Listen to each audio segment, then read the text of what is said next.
Welcome to మెగానే TV. Tirumala కొండపై భక్తుల రద్దీ ఎప్పుడూ ఉంటుంది. కానీ కొన్ని ప్రత్యేకమైన రోజుల్లో ఆ రద్దీ సునామీలా మారుతుంది. అలాంటి ఒక గొప్ప పర్వదినమే రథ సప్తమి. దీనినే అర్ధ బ్రహ్మోత్సవం అని కూడా పిలుస్తారు.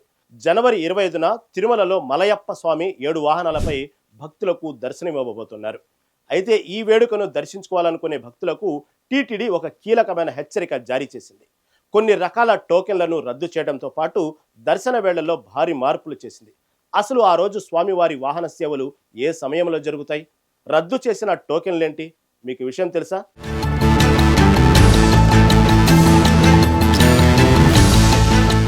రథ సప్తమి ఏర్పాట్లపై టీటీడీ అదనపు ఈవో వెంకయ్య చౌదరి కీలక సమీక్ష నిర్వహించారు. భక్తుల రద్దీని దృష్టిలో పెట్టుకుని జనవరి 24 నుంచి 26వ తేదీ వరకు స్లాటెడ్ సర్వదర్శనం టోకెన్ల జారీని పూర్తిగా రద్దు చేశారు. అంటే ఈ 3 రోజులు టోకెన్లు లేకుండా నేరుగా క్యూ లైన్లలోకి వెళ్లాల్సి ఉంటుంది. అంతేకాదు, ప్రోటోకాల్ ప్రముఖులకు మినహా మిగిలిన వీఐపీ బ్రేక్ దర్శనాలను కూడా రద్దు చేశారు.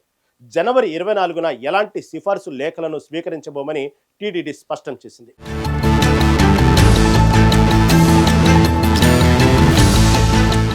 ఒక్కరోజే 7 వాహనాలపై స్వామివారిని చూడటం అనేది ఒక అద్భుతమైన అనుభూతి. ఆ రోజు వాహన సేవల వేళలు ఇలా ఉన్నాయి. సూర్యప్రభ వాహనం తెల్లవారుజామున 5:30 నుంచి 8 గంటల వరకు. ఇక చిన్న శేష వాహనం ఉదయం 9 గంటల నుంచి 10 గంటల వరకు. గరుడ వాహనం ఉదయం 11 గంటల నుంచి మధ్యాహ్నం 12 గంటల వరకు. హనుమంత వాహనం మధ్యాహ్నం 1 గంట నుంచి 2 గంటల వరకు.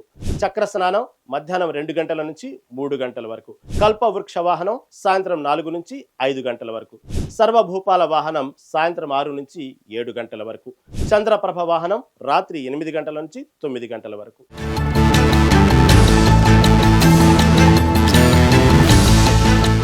రథ సప్తమి పర్వదినం సందర్భంగా భక్తుల రద్దీ ఎక్కువగా ఉన్నందున కళ్యాణోత్సవం, ఊంజల్ సేవ, ఆర్జిత బ్రహ్మోత్సవం, సహస్ర దీపాలంకార సేవలను టీటీడీ రద్దు చేసింది. ఎన్ఆర్ఐలు, చంటిబిడ్డల తల్లిదండ్రులు, సీనియర్ సిటిజన్లు మరియు వికలాంగులకు ఇచ్చే ప్రివిలేజ్ దర్శనాలను కూడా నిలిపివేసింది. సామాన్య భక్తులకు పెద్దపీట వేయాలన్న ఉద్దేశంతోనే టీటీడీ ఈ కఠిన నిర్ణయాలు తీసుకుంది.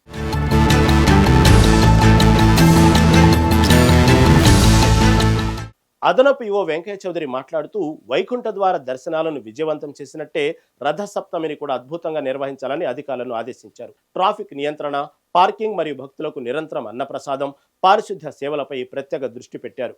భక్తులకు ఇబ్బంది కలగకుండా మ్యాట్లను పరిచి తాగునీరు అందుబాటులో ఉంచేలా ప్లాన్ చేశారు.